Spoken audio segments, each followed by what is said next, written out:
जी शशिकांत जी। जी हाँ, नमस्कार। मैं डॉक्टर शशिकांत त्रिपाठी और आज फिर हम मृत्यु मीमांसा की श्रृंखला में एक बार फिर उपस्थित हैं। मृत्यु एक जीवन का ऐसा सच जिसे हर व्यक्ति झुठलाना चाहता है, क्योंकि मृत्यु की स्वीकृति, मृत्यु होना निश्चित होने के बाद भी जीवन में बन नहीं पाती है। इस विषय को लेकर पिछले 7-8 एपिसोड में चर्चा हुई है डॉक्टर उम्मेद जी वैश्य के द्वारा।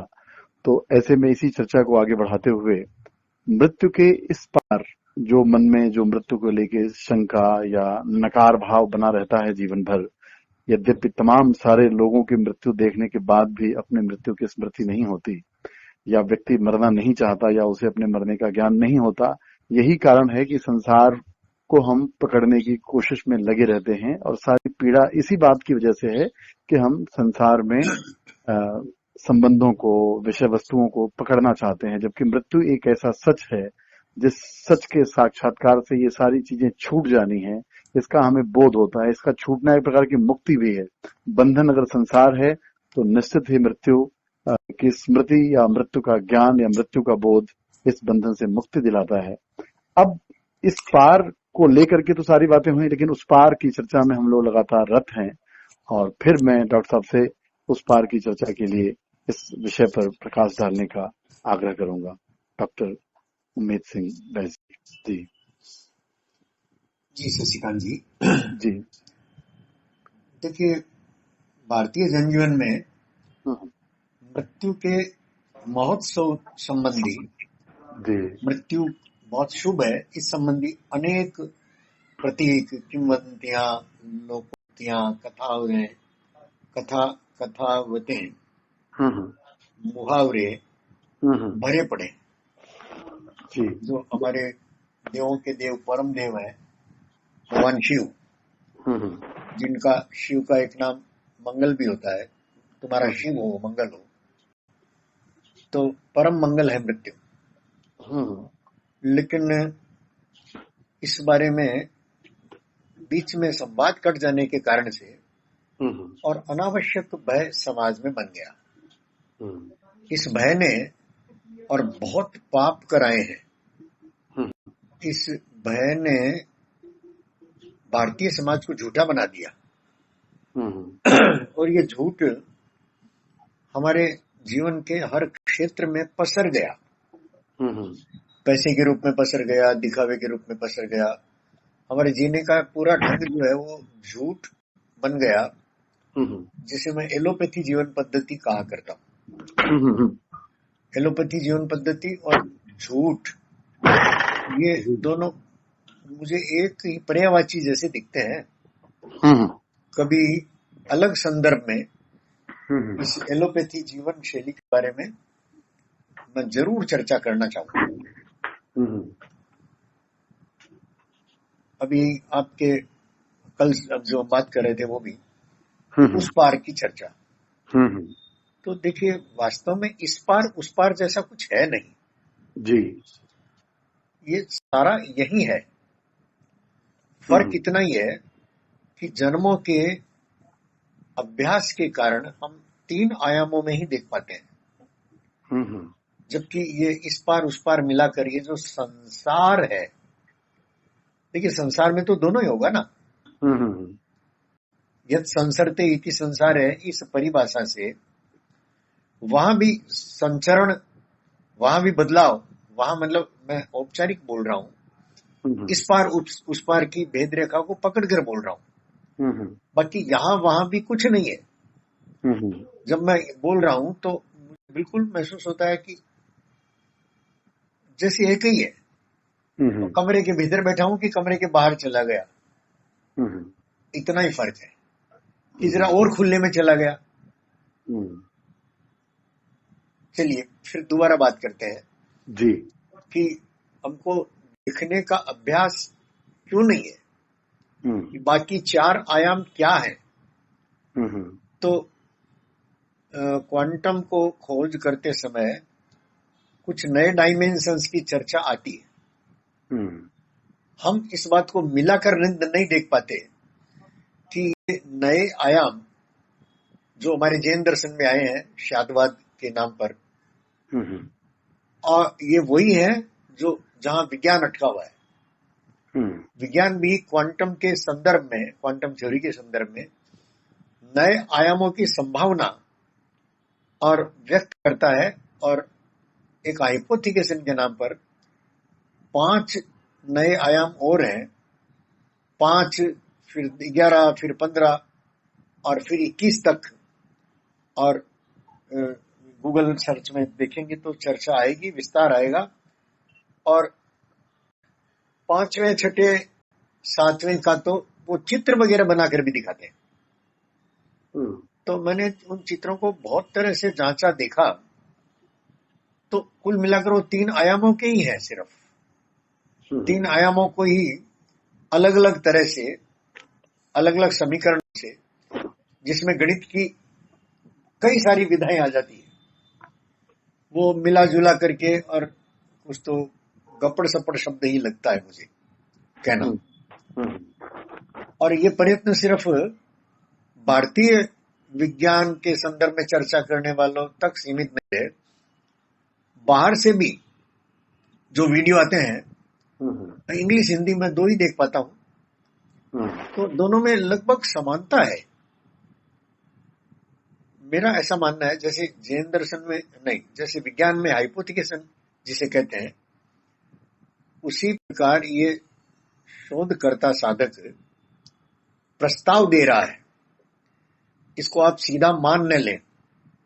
मुझे ये जैन दर्शन का शादवाद जो है, जो शादवाद में कहते हैं सीधे से, सरलता से, कि किसी भी वस्तु के पूरे सत्य को, वस्तु के या घटना के जानने के लिए उसको 7 आयामों से देखना होता है, 7 दिशाओं से देखना होता है।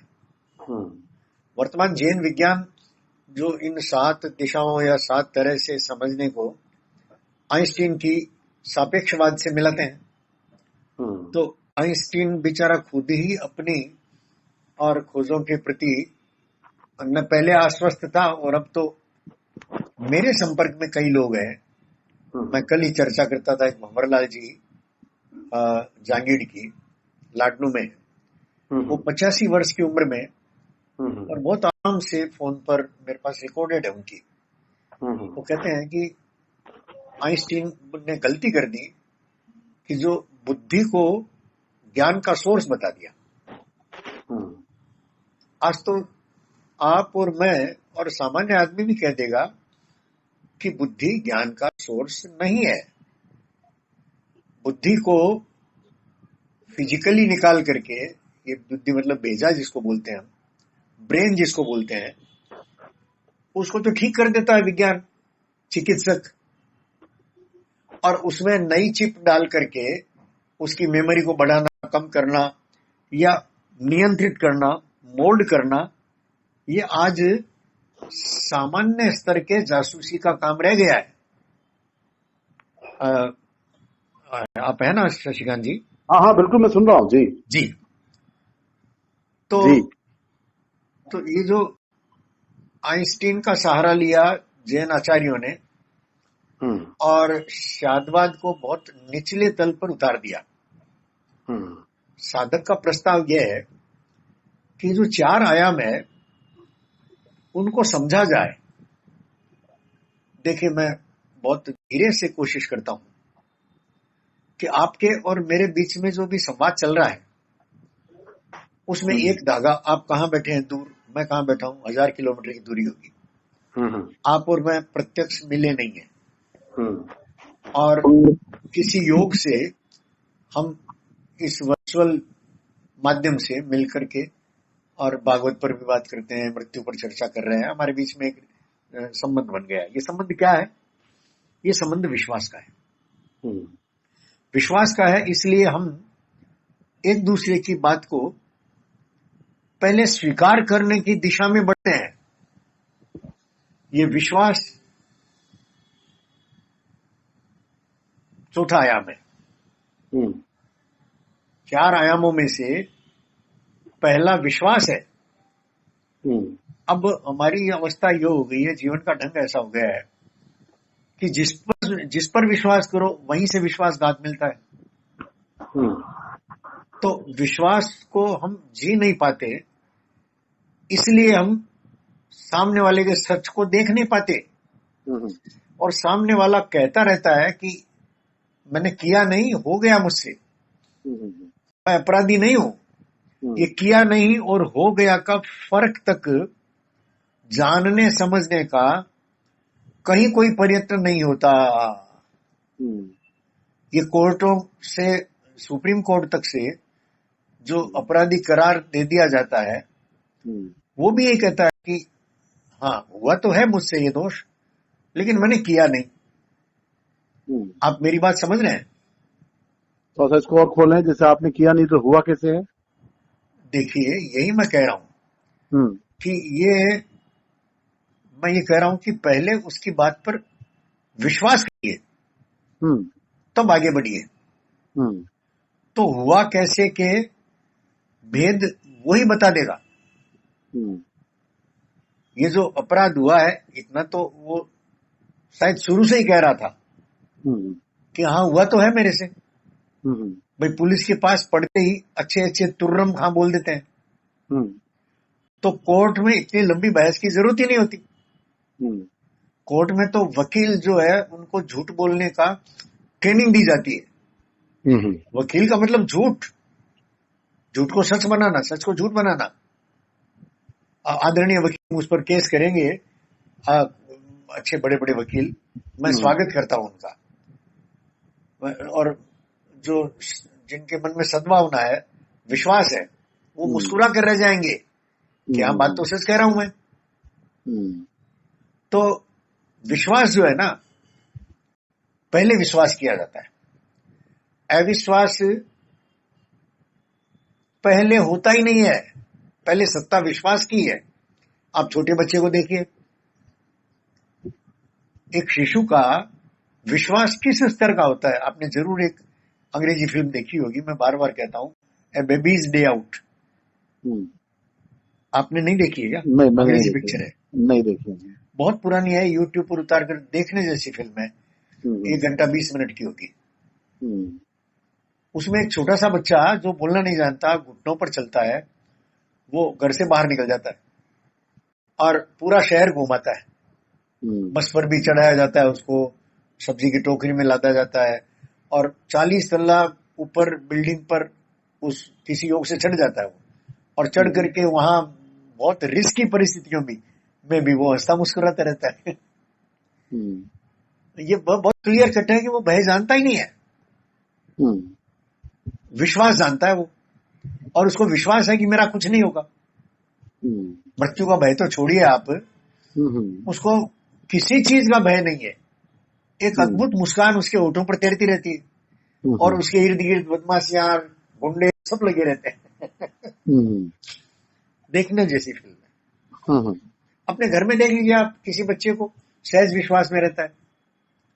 अरे एक पिता जब उछालता है बच्चे को तो पूरा हवा में ही होता है ना, वो नीचे गिर गया तो राम नाम सत्य हो जाएगा। पर बच्चा बिल्कुल बेफिक्र है कि मुझे थाम ही लिया जाएगा, बल्कि उसका मजा लेता है हवा में। अब आपको कोई उछाल दे, ऐसा मत कहिएगा कि आपको उछालना मुश्किल है। कोई मुश्किल नहीं है जी। हाँ, पर उछाल दिया तो ऊपर ही जान निकल जाएगी। बिल्कुल, क्योंकि हमारा विश्वास जो है वो है ही नहीं। तो ये जो नए आयाम है, इसमें मैं एक चीज जानना चाहूंगा कि अगर ये विश्वास इतना आनंदपूर्ण है जी, और तो फिर ऐसी कौन सी बाद में ऐसी अवस्था आती है जहां ये विश्वास टूट जाता है? एक बच्चा विश्वास का आनंद तो जानता है, लेकिन बाद में विश्वास करना, जब वही बड़ा होता है तो विश्वास करना छोड़ देता है। सीधा सा उत्तर मैं दे रहा हूं, पहले भी कहा है मैंने, हमारी शिक्षा पद्धति और परंपरा, ये दो बेड़ियां हैं जो हमारे ये मानवीय मूल्यों को हरण कर लेती हैं, रोबोट बनाती है हमको। मान लिया, लेकिन इस पर विचार ये करना है कि अगर किसी चीज का, अगर निर्भयता का स्वाद हमने एक बार विश्वास की धारा में चखा है, तो उसके बाद जो है, अगर हम जानते हैं, चूंकि अनुभव तो है हमारे विश्वास में, अभी आपने जो बच्चे का उदाहरण दिया, लगभग शायद आपके साथ भी आपको उछाला गया हो और आप हवा में किलकिलाते हो, लेकिन आज उछाला जाए तो आप डर जाएंगे, आम आदमी भी डर जाएगा। तो कहने का तात्पर्य मेरा ये है कि जब ज्ञान हुआ, जैसे ऐसा नहीं कि बच्चे को, मैं ये कहता हूं कि शायद वो विश्वास इसलिए था कि बच्चे को ज्ञान नहीं था संसार का। तो क्या संसार का ज्ञान व्यक्ति को के विश्वास को तोड़ता है क्या? सुनिए मेरी बात जी। यहाँ थोड़ा सा दो बातों पर बात करनी पड़ेगी। एक तो आपने कह दिया कि बच्चे को ज्ञान नहीं है। अरे हाँ, संसार का ज्ञान नहीं है, बच्चे को ज्ञान इतना है जी कि उसको माँ के पेट से लगाकर 7 साल की उम्र तक गुरु बना के ये सारे हम दिग्गज जो लोग बैठे हैं, तो धरती बच जाएगी, आदमी बच जाएगा। नहीं, मेरा शायद मेरी जिज्ञासा इस तरह की नहीं थी ज्ञान की। मेरे जैसे माने आपने कहा कि मुझे तत्काल आपकी बातों से सहसा स्मृत हुआ। मैं आज भी बच्चों को देखता हूँ जब उछाला जाता है या हम लोग उछाल के खिलाते हैं, तो जब बच्चा वो पूरी तरीके से कह सकते हैं कि हाँ जी असुरक्षित होता है, तो वो उत्तर दे ही रहा था जी कि आप दोहरा रहे हैं प्रश्न को अपने। आप भरोसा करिए कि मैं एक बार में ठीक से सुनता हूँ। नहीं, वो मैं ये नहीं कर रहा हूँ। दूसरा सवाल ये था कि हमारे अनुभव में तो है, फिर हम इस विश्वास ये छूट कैसे जाता है? जी। तो सर्कस का शेर नहीं होता है क्या? उसको जो हैंडर मारा जाता है उसमें करंट होता है। हाँ। और हैंडर मार मार करके उसको ट्रेंड किया जाता है कि इसकी आज्ञा मिलेगी तो तुमको यही करना है, यहाँ बैठना है, यहाँ उठना है।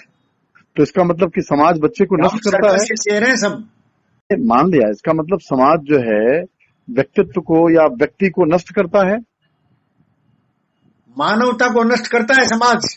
जी, मानवता को नष्ट करता है। और बिना मानवता के किसी समाज की कल्पना की जा सकती है? आप देखिए, अब आप इस भ्रम में हो। नहीं, भ्रम में नहीं, मैं विचार कर रहा हूँ। जी, मैं ये कह रहा हूँ हाँ कि दो शब्द है, देखिए, एक समाज और एक समझ। समाज और समझ, हाँ ठीक है जी। तो समझ शब्द जो है वो अमानवों के लिए प्रयोग होता है। मैं तो इस भ्रम में नहीं हूं कि मैं मानव हूं, मैं मानव नहीं हूं। मानव बनने की कोशिश कर रहा हूं। मानवता बहुत दुर्लभ चीज है। इंसान बनने की कोशिश कर रहा हूं फिर से। मैं अपने नाम के पीछे शिशु साधक लिखता हूं। शिशु को जीने का प्रयत्न करता हूं। मेरे भीतर जो शिशु पनप रहा है 2016 से, जब 2016 में मैंने अपना श्राद्ध किया पूरे वर्ष भर, तब से मेरे भीतर, मैं अपने एक शिशु को अपने भीतर देखता हूं और बार बार उसके साथ खेलता हूं। तो अपने शिशु के साथ आप खेलते हैं तो क्या वो शिशु भाव आपके साथ जुड़े हुए लोगों को भी वो शिशु का दर्शन होता है? वही तो तकलीफ दे रहा है लोगों को।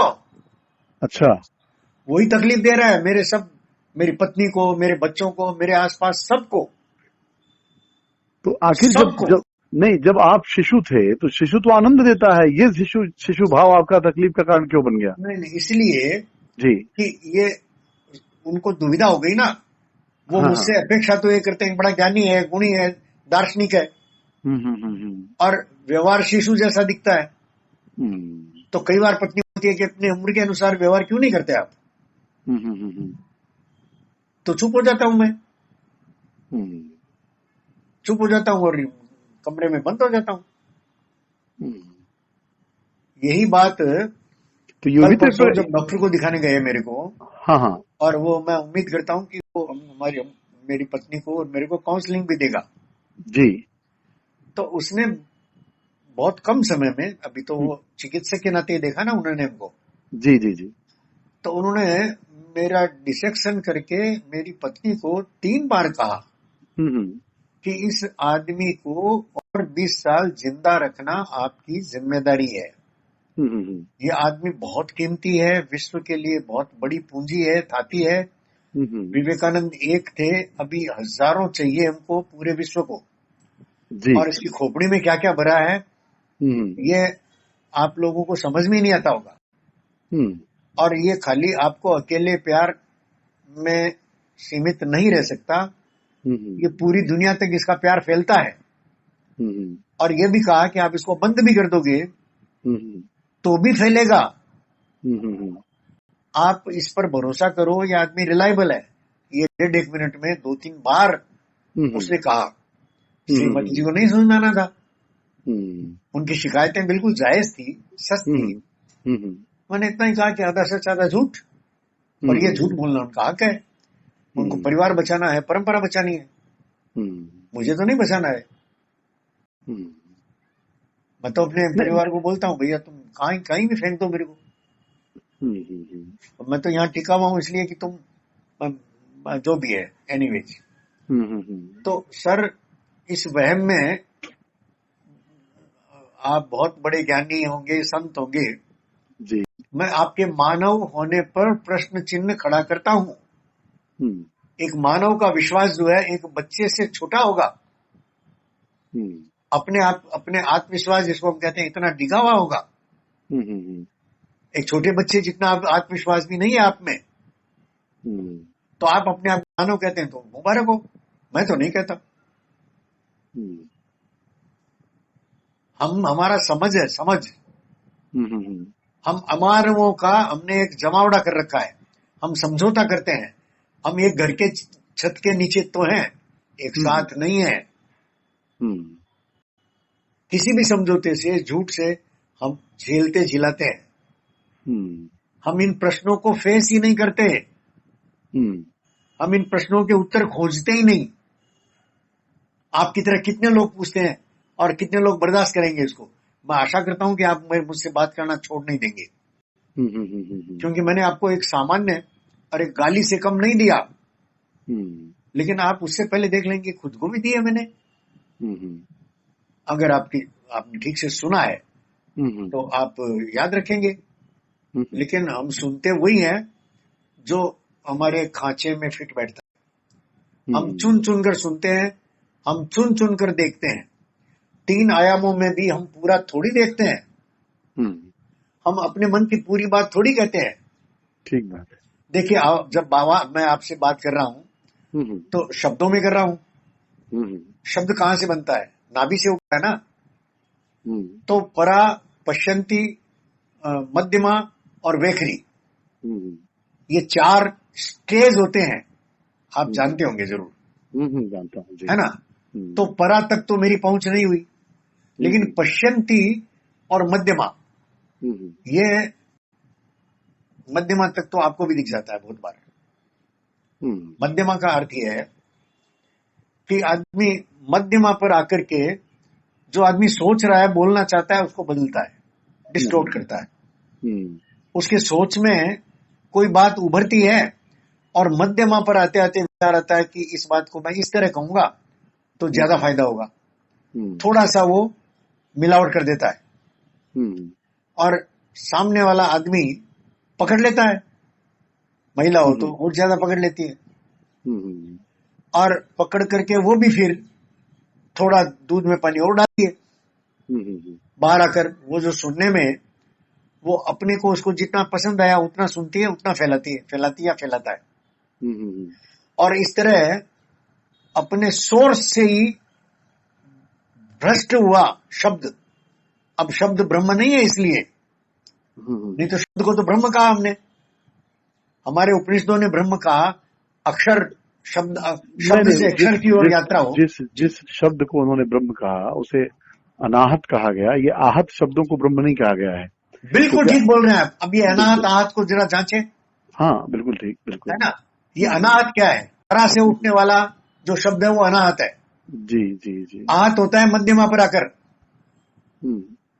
आहत हुआ, आहत हुआ मतलब घायल हुआ, बदला गया। जी बिल्कुल। समझ में नहीं आता है। आहत हुआ ना शब्द। तो हम कह तो देते हैं अनाद, और उसको अनदनाद कह देते हैं। इसीलिए बराबर ओम ओम का जाप करिए, उसमें कोई मिलावट नहीं है। और वो ओम ओम का जाप घंटा भर करेंगे तो शुद्ध होती है आत्मा। आदमी बनने का रास्ता है वो। ओम ओम ओम ओम ओम ओम घंटा भर तक करते रहिए, और कोई नियम नहीं मान करके। जैसे होता है नियम अपने आप चलाएगा पीछे। सृष्टि के नियम पीछे दौड़ते हैं इंसान के।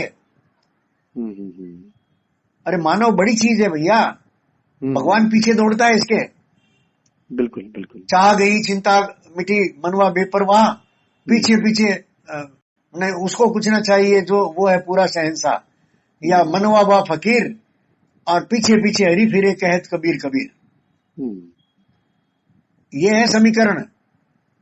मेरे नाना जी के छोटे भाई, उनको पूछा कि आप दिन में कितनी बार राम का नाम ले लेते हैं। बहुत अच्छे बड़े वैद्य थे। तो मैंने लिखा हुआ है, मेरे संस्मरणों में कहा हुआ है, सीडी में। तो वो सहज भाव से बैठे बैठे बोले कि राम लेता है ना, मेरा तो कब का छूट जाता है पता ही नहीं चलता है। बाकी मेरे लिए राम लेता रहता है। अब देखिए, इतने आसानी से बोल गए। उसके बाद कोई उस पर, मैं इतना बेवकूफ नहीं था कि मैं उनको पूछूं कि राम हमको तो क्यों नहीं दिखता, और आपका नाम ले लेता है, आपके लिए राम राम राम राम करता रहता है। ये समीकरण इंसानों के साथ घटते हैं। भारत में इंसान देखे हैं, और अभी भी अकेला मोदी इंसान नहीं है, इंसान की श्रेणी में नहीं है। मोदी से बड़े, मोदी के पीछे कई सारे इंसानों का, और जो अज्ञात है उनका बल लगा हुआ है। जैसे हमारे पौराणिक काल में राम के साथ बड़े बड़े ऋषि मुनियों की शक्तियां लगी हुई थी। कहीं अगस्त बैठे थे, कहीं अत्रि बैठे थे, और सारे की विश्वामित्र बैठे थे। सबकी तपस्या लगी हुई थी। देवताओं का बल कम होता है, उससे तपस्या का बल बड़ा होता है। मानव की तपस्या का बल देवताओं के बल से बड़ा होता है। देवता उसी तप से दब करके आए राम की सहायता के लिए। फिर इंद्र ने अपना वो रथ भेजा मातली के साथ। तो ये सारी बात आपने पूछा बीच में इसलिए आया कि क्या हम मानव नहीं है, या विश्वास छूट कैसे जाता है। तो स्वाभाविक है ये, चूंकि जिसके लिए, जैसे आपने कहा कि जिस समाज में ये बात लोगों के द्वारा सुनी जाएगी, उनके मन में ये कुतूहल उठेगा। और बहुत अच्छी बात आपने बहुत सुंदर कहा कि विश्वास, क्योंकि वो बड़ा प्रासंगिक है, हर व्यक्ति का अनुभव है, रोज आदमी देख रहा है इस बात को कि विश्वास हर व्यक्ति चाहता है जी। अब हर व्यक्ति चाहता है कि मुझ पर भरोसा किया जाए। आप ये देखिए, हाँ वही बात, जब विश्वास उसे था तब उसके अंदर विश्वास की चाहत नहीं थी। जब उसके अंदर विश्वास था तब विश्वास की चाहत नहीं थी। एक बच्चे को बिल्कुल, तब वो विश्वास में ही था, विश्वास ही था। लेकिन जब विश्वास नहीं, जैसे आपने कहा कि मतलब जैसे बाड़ी जब परा से बैखरी की तरफ बढ़ी, तो वो उस दौरान फिर विश्वास वो चाहने लगा। और आज देखें तो हर रिश्ते के पीछे, ठीक है, विश्वास ही रिश्ते को बनाए रखता है। रिश्ते की जो समझ है वो बिना विश्वास के रिश्ते का अस्तित्व नहीं है। जैसे ठीक है ना, जैसे बच्चा उछला तो ऐसा नहीं कि उसको भय नहीं है, लेकिन उसको ये भरोसा है कि जिसने उछाला है वो मुझे गिरने नहीं देगा। जी, ऐसा एक किसी लेवल पर, मतलब मुझे ऐसा लगता है कि उसके दिमाग को देखा जाए तो अभी कोई जैसे बच्चा किसी दूसरे आदमी को देख के रो पड़ता है। मैं उसी हमारी चर्चा जो है, हमारी चर्चा कुछ ज्यादा अध्यात्म हो रही है। मैं पुनः लौटा के लाता हूँ विषय पर। बिल्कुल बिल्कुल बिल्कुल, मुझे लौटाना जरूरी है। हाँ हाँ जरूर, क्योंकि सीडी अगर ये पूरा नहीं होता यहाँ से, हाँ तो आगे मुझे भी बात करने में कठिनाई होगी और मैं आवेश में आ जाऊंगा। अब मुझे आवेश में नहीं आना चाहिए जी। आवेश में आने का अर्थ होता है कि मैं बात को पूरा बिना समझे समझाने लग गया हूँ जी। आवेश का अर्थ ये होता है। बिल्कुल ठीक। अब बात को सीधे साधे ढंग से कह देने से सामने वाले को समझ में आ जाता है कि हाँ बात ठीक है। तो मैं ये कह रहा हूं कि जन्मों जन्मों तक हम बच्चे ही बने हुए हैं। 3 आयामों में भी जब हमने पूरा नहीं देखा, तो व्यवस्था नहीं है ऐसी कि चौथे आयाम से बाकी के जो 4 आयाम हो रहे हैं, चौथा, पांचवा, छठा, सातवां, उन आयामों को देखने के लिए हमारी दृष्टि सिद्ध हो। जबकि भारत में अनेक जन आज भी हैं जिनकी आंखें सिद्ध हुई हुई है, चारों आयामों में देख लेते हैं। मैं जानता हूं कुछ मित्रों को ऐसे जी, मेरी नहीं है, मैं उनसे चर्चा करता हूं और नामकरण करने की कोशिश करता हूं। तो ये समझो कि अंतिम जो आयाम है वो प्रेम है। और प्रेम के बाद तो फिर आप जानते हैं क्या है प्रेम की अगली सीढ़ी जो है वो ब्रह्म है। तो ब्रह्म तो अवर्णनीय है। बिल्कुल बिल्कुल। तो वर्णन के भीतर तक सत्य इन 4 आयामों में से और गुजरता है, इन 4 आयामों से और देखना होता है, तो बात आगे बढ़ती है। इन 4 आयामों का उपयोग हर मानव कर सकता है इसी देह में रहते हुए। यह आश्वासन भारत में बहुत ऋषि दे गए हैं, आज भी हैं मौजूद। लेकिन इसके लिए हर व्यक्ति को अपना तप स्वयं करना पड़ता है। जैसे मैं कहता हूं कि हर व्यक्ति को अपने प्रश्न का उत्तर खुद ही मिलता है, वही उत्तर उसको पसंद आएगा। मेरा दिया हुआ उत्तर आप क्यों स्वीकार करेंगे? मेरा या गीता का या रामायण का उत्तर नहीं चलता, किसी विज्ञान का उत्तर दिया हुआ भी नहीं चलता। हर प्रश्न का प्रश्न मौलिक है व्यक्ति का, तो उत्तर भी उसके साथ जुड़ा हुआ है, उसका अपना है, मौलिक है और इकलौता है। संयोग से हम संवाद में इसलिए हैं मित्र कि संवादों के माध्यम से हमारी ये परंपरा रही है कि हम बहुत दूर तक साथ साथ चले। हम प्रार्थनाएं करते रहे हैं, ओम सहना भवतु सहनौ भुनक्तु सह वीर्यं करवावहे सह वीर्यं करवावहे सह वीर्यं करवावहे। सुनाई दे रही है आवाज? जी जी जी। तेजस्विनावधीतमस्तु मा विद्विषावहै। ये हम प्रार्थनाएं करते रहे हैं, तो लंबी दूरी तक साथ साथ चलकर हम इन सत्यों का उद्घाटन करने में एक दूसरे को सिद्ध करते हैं। जैसे आप मुझे सिद्ध कर रहे हैं दोनों तरफ से। जब आप भागवत कथा कहते हैं तो भूमिका बदली सिर्फ, जब आप मृत्यु पर प्रश्न पूछते हैं तो खाली भूमिका बदली। दोनों तरफ से आप मेरा ही उपकार कर रहे हैं मित्र, प्रश्नकर्ता के रूप में हो या उत्तरदाता के रूप में हो। क्या मैं अपनी बात को ठीक से कह पाया हूं? ठीक बात है, बिल्कुल जी। ये संवाद की महत्ता है। संवाद में छोटा बड़ा नहीं होता, सखा भाव रहता है। बिल्कुल। कृष्ण और अर्जुन में है सखा भाव। आप तो जानते हैं इस बात को। जी जी जी। सखा भाव ज्यादा प्रबल है। तो ये जो जिसको आइंस्टीन ने चौथे आयाम के रूप में टाइम को बांध दिया था, टाइम इज 4th डिमेंशन, ऐसा आइंस्टीन स्टीफन हॉकिंस कह गए एक ब्रीफ हिस्ट्री ऑफ टाइम में, जो आज भी एक बेस्ट सेलर और लीजेंडरी बुक है। मुझे लगता है शायद मैंने 50 साल पहले पढ़ी थी। अच्छा। 50 साल हो गए। 50 नहीं तो 40 तो हो ही गए। अब मुझे ठीक से याद नहीं है, देखिए। जी जी जी। 95 में पढ़ी थी, तो 95 को कितने साल हो गए देख लीजिए आप, 25 साल। तो वहां से मैं भी मानता रहा कि भाई ये टाइम जो चौथा आयाम है, स्पेस टाइम कंटिन्यूम, अब स्पेस टाइम मैटर एनर्जी, उस पर शोध करते करते इन चारों टर्म को कई तरह से मैंने खंगाला है। मैटर एनर्जी और स्पेस टाइम, और ये चारों को एक साथ भी और अलग अलग भी। तो मानव को चौथे आयाम को समझने से पूर्व मेरा ऐसा अनुमान है कि ये सृष्टि का जितना विस्तार है वो हमको जान लेना, माया को पूरा जान लेने का और अवसर है, और कुछ बड़ी बात नहीं है। सामान्य से नियमों को जान लिया तो पूरा जान लिया, नियम जानने की बात है बस। और उसके बाद ही उस पार, जिसको हम कहते हैं, उस पार की बारी आती है। मेरे साथ तो यही घटित हुआ। मैं ओकल्ट में क्वांटम के बाद आया।